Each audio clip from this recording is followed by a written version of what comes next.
हम बोल के क्या मांगे, धन दौलत क्या मांगे, मुस्कान ये दी तुमने, धन दौलत क्या मांगे, मुस्कान ये दी तुमने, हम गुरु प्रेमियों की पहचान ये दी तुमने, किस्मत को बनाते हो, किस्मत से क्या मांगे, बिन बोले जब मिलता, हम बोल के क्या मांगे। कोई हमसे पूछे जरा, जन्नत कैसी होती, कोई हमसे पूछे जरा, जन्नत कैसी होती, दावे से कहता हूँ गुरुवर जैसी होगी, जीते जी स्वर्ग मिला, मरने पर क्या मांगे, बिन बोले जब मिलता, हम बोल के क्या मांगे, बिन बोले जब मिलता, हम बोल के क्या मांगे।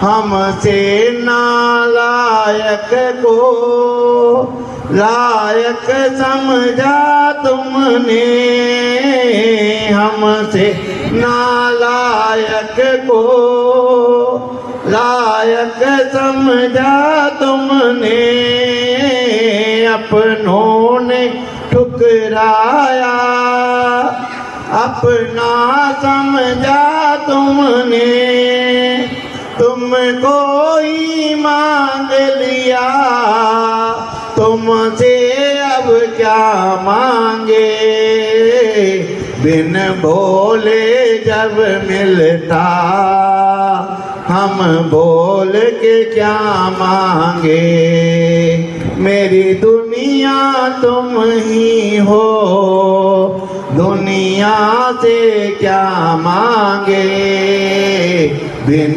बोले जब मिलता, हम बोल के क्या मांगे, बिन बोले जब मिलता, हम बोल के क्या मांगे। बोलो परम पूज्य मणि श्री विशोक साहब। ज्ञानाकृवन्दा प्रवीणे निहत्ति कर्मा प्रकृति समस्ता, मुक्ति स्वरूपां पदवी प्रवेदे तं संभवं नो महानुरागा। गुरु मंत्र मूलागमं वाक्यं पूजा मूलम जिने पदम, ध्यान मूलम निधान मूलम निजात्मानं, मोक्ष मूलम गुरु कृपा, मोक्ष मूलम गुरु कृपा। अनंतानंद सिद्ध परमेष्टि भगवान की, आदि प्रभु आदि ब्रह्मा आदिनाथ भगवान की, चंदा प्रभु भगवान की, शांतिनाथ भगवान की, चिंतामणि पारसनाथ भगवान की, शासन नायक भगवान महावीर स्वामी की, परम पूज आचार्य भगवान गुरुदेव विराग सागर जी महाराज की, अहिंसामय विश्व धर्म की, तीर्थराज समेत शिखर की, 10 लक्ष महापर्व की, उत्तम मार्ग धर्म की,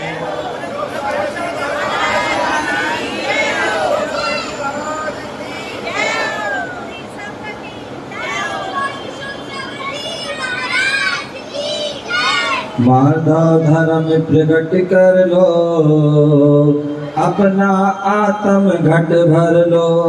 मानव धर्म प्रकट कर लो, अपना आत्म घट भर लो।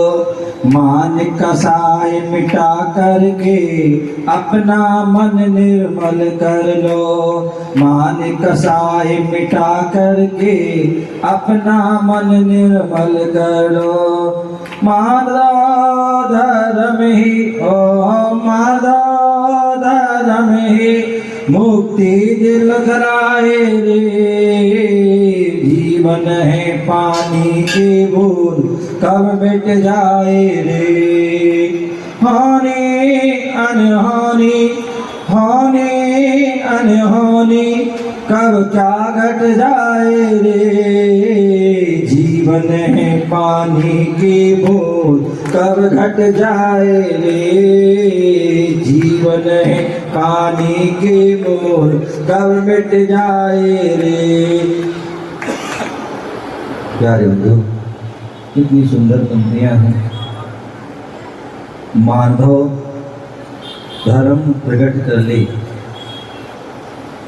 जब जीवन में माधव धर्म प्रकट होता है, अपना आत्म घट भर लो। जैसे सुबह बताया था कि यदि आपको घट भरना है,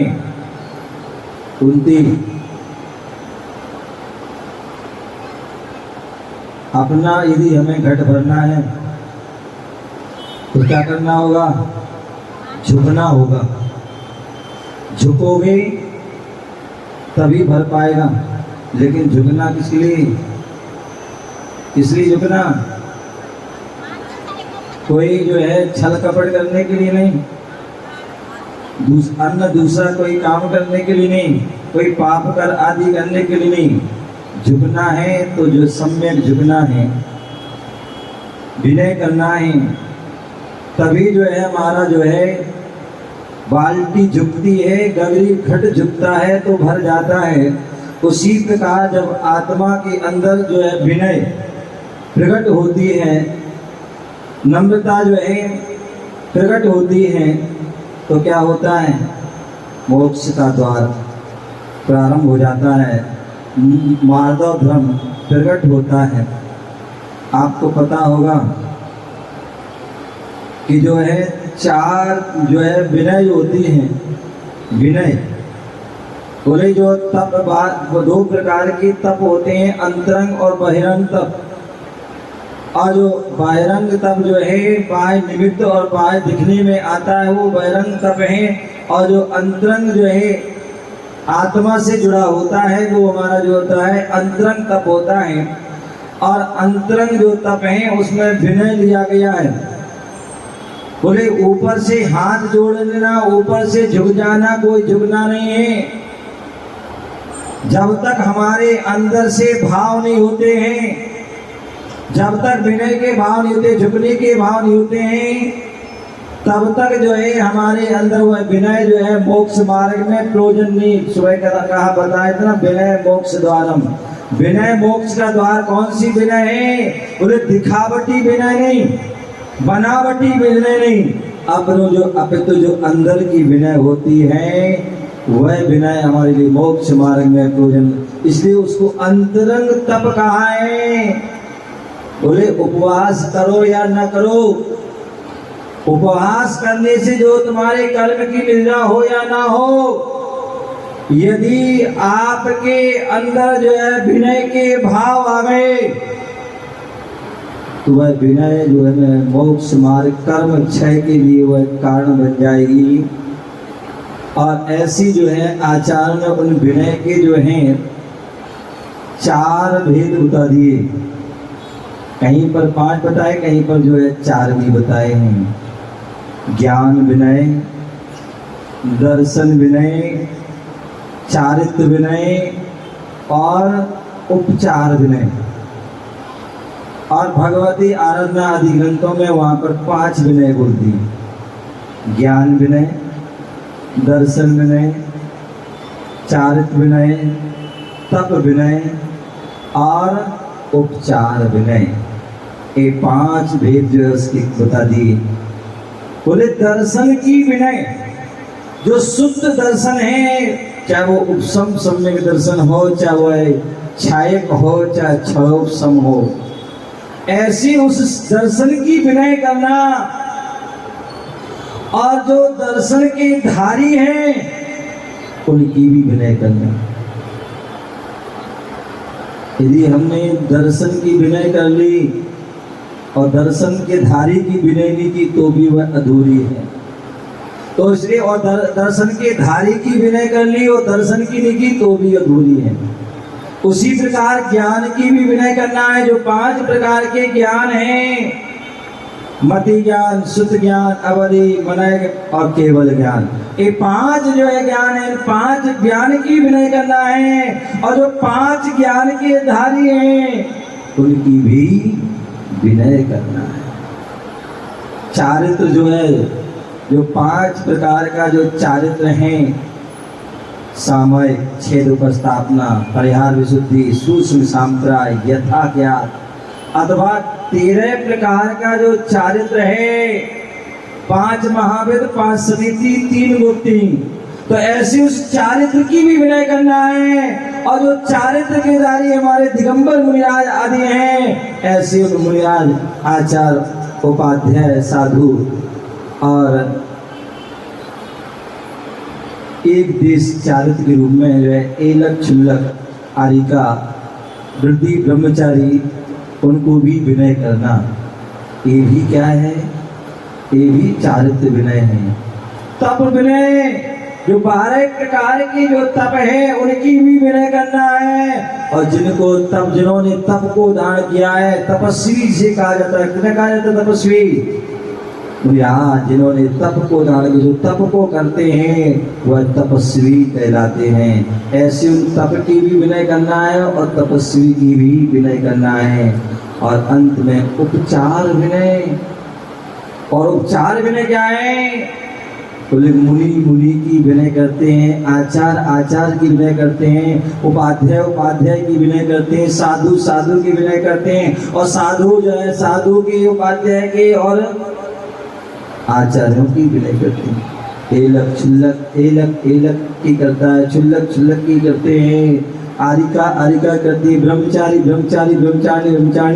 आपस में एक और साधर्मी की जो है, या यहाँ तक कि एक जो है लोकाचार विनय, जो परिवार में हम अपने माता पिता, सास ससुर, बहन भाई, जेठ देरानी आदि की जो हम आपस में विनय करते हैं वह भी उपचार विनय है। तो वह भी विनय है। तो ऐसी जो है विनय, बोले क्या बोले थे, अपनी जो है माधव धर्म को जो है प्रकट करना है। तो वह तभी प्रकट होगा जब हमारे अंदर में जो है आत्मा का जो है घट, जहाँ माधव धर्म आ जाएगा वह आत्मा का घट बढ़ जाएगा। जहाँ पर जो है घट झुक जाएगा तो वह पानी से भर जाएगा। मान कसाए मिटा करके अपना मन निर्मल कर लो। ध्यान रखिए, जिसके अंदर में अभिमान, अहंकार रहता है, ईगो रहता है, घमंड रहता है, ध्यान रखिए उसका मन कभी निर्मल नहीं हो सकता। वह घर में भी रहता है तो क्या चाहता है? मेरा सम्मान हो, मेरा पूछ हो। एक बार एक सास आ गई, कुंती क्या आ गई? एक सास आई और बोली, महाराज हमारी बहू पूछती नहीं।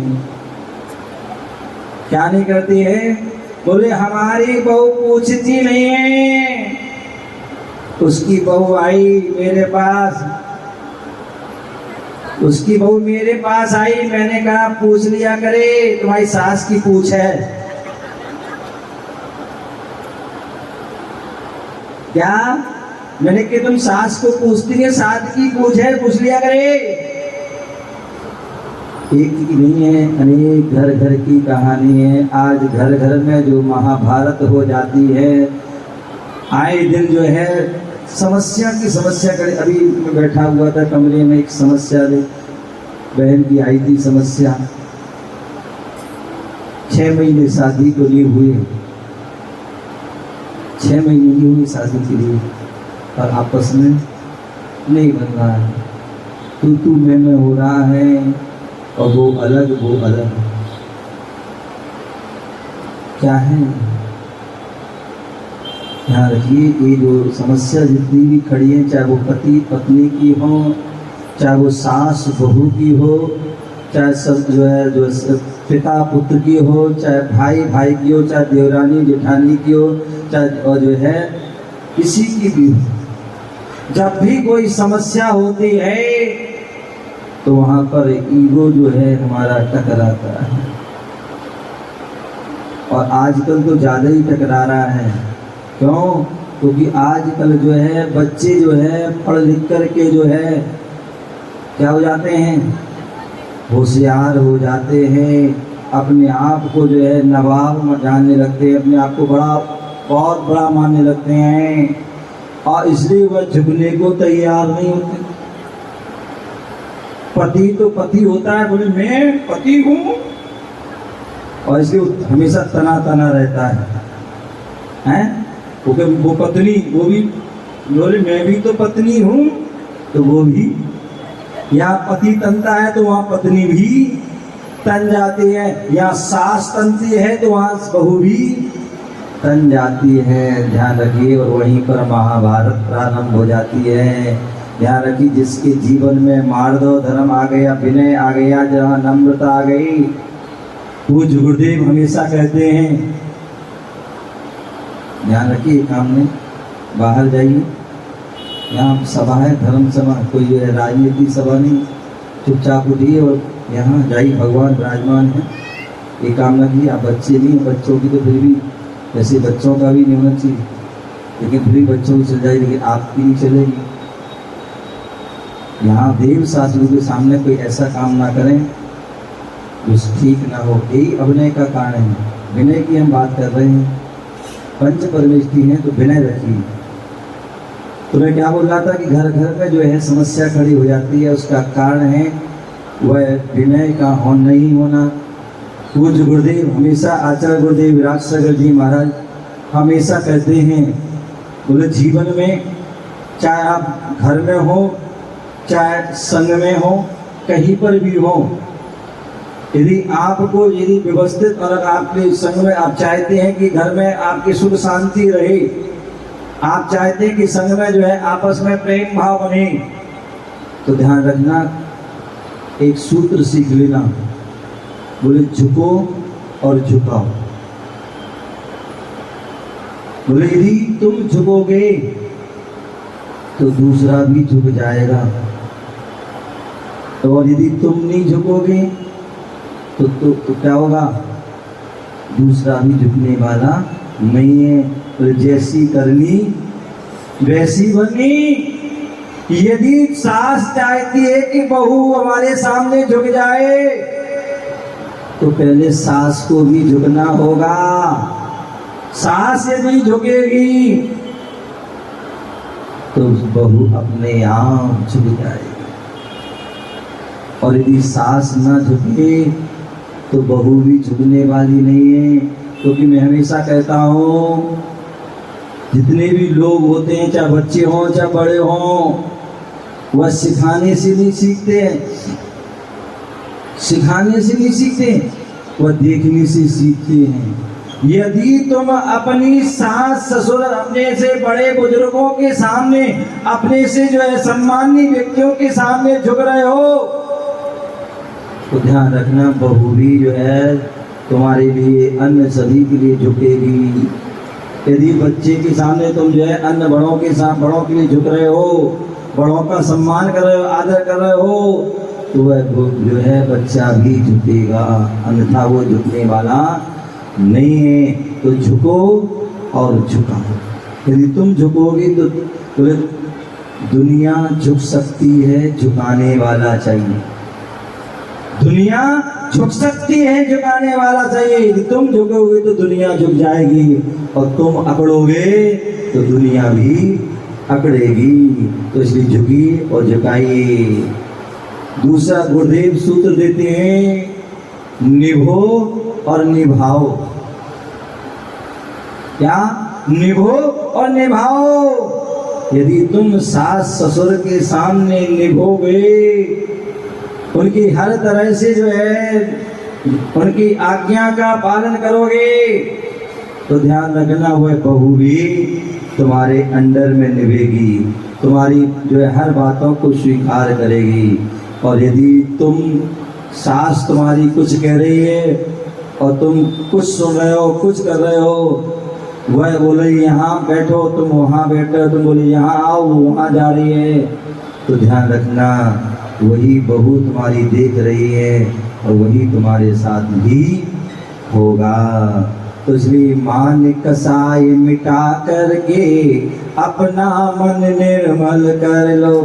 बोले अपना मन निर्मल करना है, तो जहाँ मान कसाय अभिमान अहंकार दूर हो जाएगा तो मन निर्मल हो जाएगा। और मन निर्मल हो जाएगा तो हमारे छोटे के जो व्यक्ति है उसको भी हम उसको क्या करेंगे, उसको छोटे व्यक्ति को भी हम जो है प्रोत्साहन देंगे, उसको भी जो है वात्सल देंगे, उसको भी हम जो है ऊपर उठाएं। और यदि मान कसाय है तो चाहे ऊँट छोटा हो चाहे बड़ा हो, हम उसे नीचे गिराने की कोशिश करेंगे, नीचे दिखाने की कोशिश करेंगे। और उससे जो है हर समय तुम्हारा मन मल से सहित होगा, दोष से सहित होगा। फिर मंदिर भी आओगे तो तुम वहां पर किस लिए आओगे? मंदिर भी आ रहे, दर्शन करने आ रहे हो तो आप ये चाहोगे कि हमारी प्रशंसा हो, हमारी जो है सम्मान हो, हमारा आदर हो, हमारा सत्कार हो। हम बोले पूजा भी कर रहे हैं, भगवान का अभिषेक भी कर रहे हैं, शांति धारा भी कर रहे हैं, बोली आदि भी ले रहे हैं, तो हमारा उद्देश्य क्या रहता है? कर्म क्षय का नहीं रहता है, आत्म कल्याण का नहीं रहता है। अब तो ये रहता है कि लोग हमारी प्रशंसा करें कि लोग ये तो बहुत अच्छे हैं, बहुत पूजा करते हैं, बहुत दान करते हैं, ये तो बहुत अभिषेक शांति धारा करते हैं, बहुत अच्छी पूजा करते हैं। कितने लोग ऐसे होते हैं कि जैसे अकेले होंगे तो उनकी चर्या अलग होती है, और जहाँ भीड़ हो गई तो वहाँ देखिए वैसे मुंह से आवाज नहीं निकलेगी, और जहाँ भीड़ होगी तो बढ़िया तेज आवाज होगी और सुरीली आवाज होगी। क्यों? जिससे लोग प्रशंसा करें, सम्मान दें। ध्यान रखिए, ईमान अभिमान सम्मान ये सब क्या है? हमारे लिए दुर्गति में सुबह बताया था, नरक का कारण है, पतन का कारण है। क्या? पतन का कारण है। तो इसलिए जो है मान कसाय को मिटा करके मन निर्मल कर लो। माधव धर्म ही, जिसके अंदर माधव धर्म आ गया, नम्रता सरलता विनयता आ गई, उसके जीवन में ही वह मुक्ति की प्राप्ति होती है। अन्यथा आप कितना धर्म कर लो, कितने भी व्रत नियम संयम का भी पालन कर लो, लेकिन यदि जो है विनय नहीं है, माधव नहीं है, तो वह सब जो है बेकार। मद में फूल नहीं जाना, मद में फूल नहीं जाना, तुम मान नहीं सुख का दाता। मद में नहीं फूल जाना, तुम मान नहीं सुख का दाता। माधव धर्म का पालन कर लो, पाने को अक्षय सुख साता। बलशाली रावण को देखो, मान बस स्वापतन किया, अपने ही हाथों से उसने अपना जीवन खत्म किया। कितनी सुंदर बात। बोले मद में फूल मत जाना। आचार्य गुरुदेव हमेशा कहते हैं, ध्यान रखिए, चाहे गृहस्थ मार्ग में रहो चाहे धर्म मार्ग में रहें, और दोनों ही जगह आपको फूल मिलेंगे और कांटे भी मिलेंगे, फूल माला भी मिलेंगी और गालियों की माला भी मिलेगी। फूल में कभी फूलना नहीं और सूल में कभी कूलना नहीं। तो बोले जो यदि आपके लिए फूल माला मिल रही है तो उसमें अहंकार नहीं हो जाना, मान नहीं आ जाना, घमंड नहीं आ जाना। क्योंकि मान से कभी सुख मिलने वाला नहीं है, मान से हमेशा दुख ही मिलता है, कष्ट ही मिलता है। माधव धर्म का पालन कर लो, पाने को अक्षय सुख साता। यदि आपको जो है अक्षय सुख प्राप्त करना है, साता को वेदनी को प्राप्त करना है, तो माधव धर्म को अंगीकार करना होगा, तभी अक्षय सुख, अक्षय जिसका कभी क्षय ना हो, ऐसा वह सुख अनंत सुख की प्राप्ति होती है। बलशाली रावण को देखो, मान बस स्वापतन किया। बोले रावण जो है कितना बलशाली था, कितनी अछोड़ी सेना थी, बहुत 3 खंड का अधिपति था, पृथ्वी नारायण था, लेकिन मान के कारण जब वह जो है सीता को हर के लेके आया, तो मंदोदरी ने समझाया कि आपके पास इतनी रानियां हैं। बोले जो है अर्ध नारायण पति नारायण होते हैं, कितनी 16-18 रानियां होती हैं। बोले इतनी रानियां, एक से एक रानियां हैं, क्या जरूरत है किसी की रानी को लाने की, जाओ वापस करा। बोले मैं पृथ्वी नारायण, पृथ्वी विष्णु, और मैं उन छोरों से नहीं। उसके पिता ने भी समझाया, उनके पुत्रों ने भी समझाया, उनके भाइयों ने भी समझाया।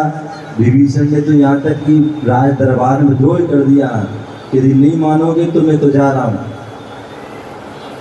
लेकिन अभिमान का उनका भी तिरस्कार कर दिया। क्या हुआ? उस मान के कारण जो है स्वा का पतन कर दिया, पूरा स्वा का अपने पूरा आत्मा का अपने जो का पतन कर दिया, पूरे राज्य का पतन हो गया, पूरे पूरे कुटुंब का पतन हो गया। किस कारण से? मान का। अपने ही हाथों से उसने अपना जीवन खत्म कर लिया। यदि चाहता तो जो है वह सीता को जो है वापस करके शांति से वो रहता और शांति से वो रहते, लेकिन उस मान का सब कुछ खत्म। जीवन में हमें यदि उपलब्धि को प्राप्त करना है तो हमें उस मान को जो है विसर्जन करना पड़ेगा, मान को जो हम नष्ट करना होगा। क्योंकि मान के गलन में सम्मान को प्राप्त करो, मान के गलन में सम्मान को प्राप्त करो, कुदरत के इंसाफ से सम्मान को प्राप्त करो। प्राप्त करना है तो तब को यदि बंधुओं अभिमान का हनन कर मृदुता को प्राप्त करो, अभिमान का हनन कर मृदुता को प्राप्त करो। ध्यान रखिए, यदि आपने मान का गलन कर दिया तो क्या होगा? आपको सम्मान मिलेगा। एक मान है और एक में सम्मान लग गया। जो सम्मान मिलता है वह श्रेष्ठ होता है, और जो एक मान करते हैं वो हमारा क्या होता है? वो हमारे पतन का कारण। कुदरत के इंसाफ से जो है सम्मान को प्राप्त करो। यदि आप अच्छा काम करते हैं तो क्या होगा? अच्छे काम करने से आपको सम्मान प्राप्त होता है। प्राप्त करना है यदि बंधु तब को तो क्या कीजिए? अभिमान का हनन कर मृदुता को कर। बोले जब हमारे यहाँ क्रम से दिया गया है, हम जो है क्रोध का जो है पवन करते हैं, क्रोध को क्षय करते हैं, तो क्षमा हमारे अंदर आती है। और जब मान का हनन करते हैं तो क्या होता है? हमारे अंदर मृदुता, मार्दव भाव आता है। और ऐसे ऐसे क्रम से जो है हम बाद में तप आदि को भी प्राप्त करते हैं। प्यारे बंधुओं, हमें अपने जीवन में क्या करना है? मान को जो है दूर करके अपने जीवन में जो है मार्दव धर्म को प्राप्त करना है। आचार्य भगवान सार श्लोक शास्त्र में जो है कहते हैं, मान दावाग्नि दग्धेषु मदोस रकसायेषु निर्दुयेषु परोहन्ति ना सच्छयो चिदाकुरहा। बोले मान रूपी दावानल से जले हुए मद रूपी जो है उषण क्षार मिट्टी से युक्त मनुष्य रूपी वृक्षों में समीचीन छाया के युग अंकुर उत्पन्न नहीं होते हैं। क्या बोल दिया? बोले जहाँ पर मान रूपी दावानल होता है, जल दावानल का जल होता है, अभी हमने जो है कल्याण मंदिर स्तोत्र में पढ़ा है, दावानल का जो जल होता है वो भी जो है क्या होता है, व्यक्ति को जो है जला देता है। तो बोले दावानल के जल से मद रूपी ऊसर जो है, छाल मिट्टी भी जो है होती है, क्या होती है, जल करके आपको ऐसी वह युक्ति से मिट्टी से युक्त जो है मनुष्य रूपी जो वृक्ष है वह क्या होता है, समीचीन छाया के जो है योग युक्त। कहते हैं ना कि जो वृक्ष जो भूमि अच्छी हो, भूमि अच्छी हो, बीज अच्छा हो और खाद जल अच्छा हो तो वह वृक्ष भी अच्छा होता है, उसकी छाया, उसका फल फूल भी सब अच्छे होते हैं। और यदि भूमि अच्छी नहीं है, बीज अच्छे नहीं है, तो फिर फल भी और छाया भी उसकी अच्छी होने वाली नहीं है। इसलिए जो है आचार्य भगवान वीर सेन महाराज धवला ग्रंथ पुस्तक में लिखते हैं, रत्नात्रय वसु नीचे मृत्यु विनया। बोले जो विनय को धारण करने वाला होता है उसकी नम्र वृत्ति होती है, और वही जो है नम्र वृत्ति उसकी उच्च गति में ले जाने वाली होती है, ऊर्ध्वगमन में ले जाने वाली होती है। और जिसकी जो है वृत्ति अभिमान अहंकार खोटी वृत्ति होती है वह उसके लिए दुर्गति में ले जाने वाली होती है, उसका पतन करने वाली होती है। बोले महान व्यक्ति को कब आता है, अहंकार व्यक्ति को कब आता है? बोले जब व्यक्ति को जो है दौलत आती है, दौलत आती है तो क्या होता है, व्यक्ति का जो है अभिमान आ जाता है। दौलत, दौलत अर्थ क्या कह रही है? जो दो लातें लगाती है और तुम्हें गिरा देती है वह क्या होती है, दौलत होती है। दौलत का व्यक्ति को जो अभिमान होता है तो उससे व्यक्ति की जो है नम्रता जो है नष्ट हो जाती है। और जहाँ नम्रता होती है वहाँ व्यक्ति केवल बाहर से नहीं अपितु वह अंदर से भी झुक जाता है, और जो अंदर बाहर से झुक जाता है तो वही व्यक्ति अहंकार का विसर्जन करके उसके जीवन में संत गुरु आदि प्राप्त हो जाते हैं, और यहाँ तक कि वह परमात्मा को भी प्राप्त कर लेता है। और परमात्मा को प्राप्त ही क्या, वह स्वयं भी परमात्मा बन जाता है। हम अपने जीवन में उस मार्दव धर्म को अंगीकार करके अपने जीवन को पावन बनाएं, श्रेष्ठ बनाएं। इसी भावना से जय बोलो महावीर भगवान की। सभी लोग 3 बार उसकी जाप करेंगे। हाथ पे हाथ रख लीजिए, आंखें बंद कर लीजिए और सच्चे मन से, नम्र भाव से, विनय भाव से उस मार्दव धर्म की हम क्या करेंगे, जाप करेंगे। ओम ह्रीं उत्तम मार्दव धर्मांगाय नमः। ओम ह्रीं उत्तम मार्दव धर्मांगाय नमः। ओम ह्रीं उत्तम मार्दव धर्मांगाय नमः। उत्तम मार्दव धर्म की 10 लक्षण महापर्व की, और जो सुबह थे उन्हें पता होगा, मैंने आज एक जो है वो दिया था कि आपके लिए क्या उत्तम मार्दव धर्म है।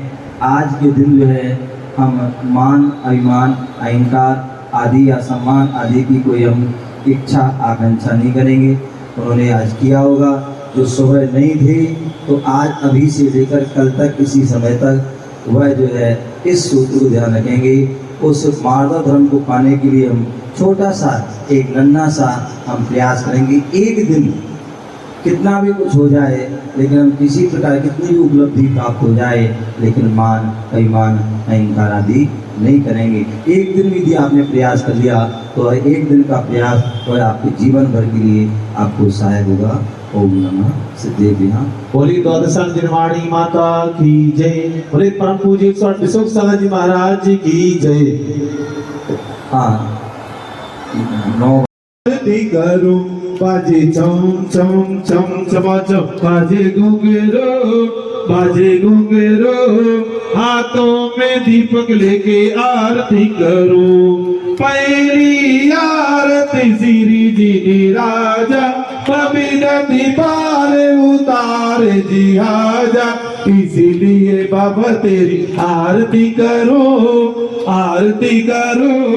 हाथों में दीपक लेके आरती करो बाजे छम छम छम चमाचम बाजे घुंघरू हाथों में दीपक लेके आरती करो दूसरी आरती सीधनो तेरी सुमिरन कर तुम्हें बबो फेरी इसीलिए बाबा तेरी आरती करो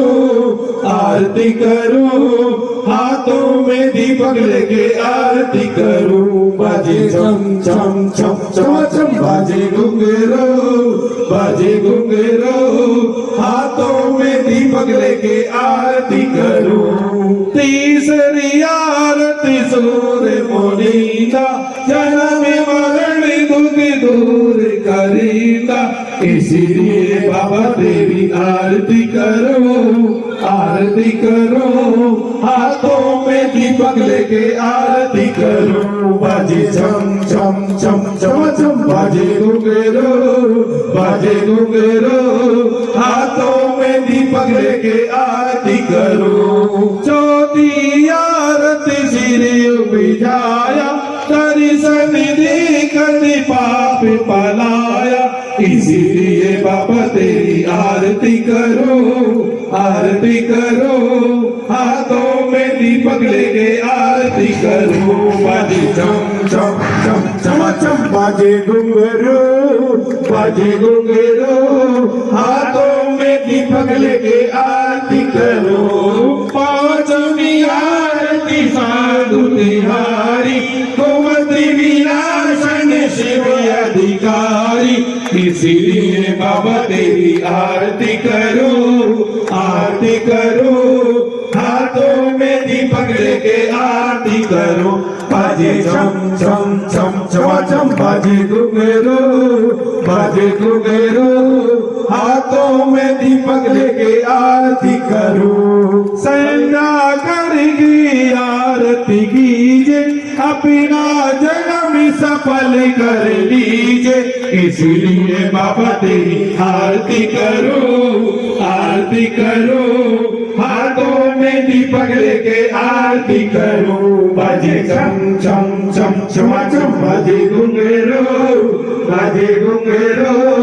हाथों में दीपक लेके आरती करो बोले पंच परमेश्वरी भगवान की जय हो राक्षस जी महाराज की जय हो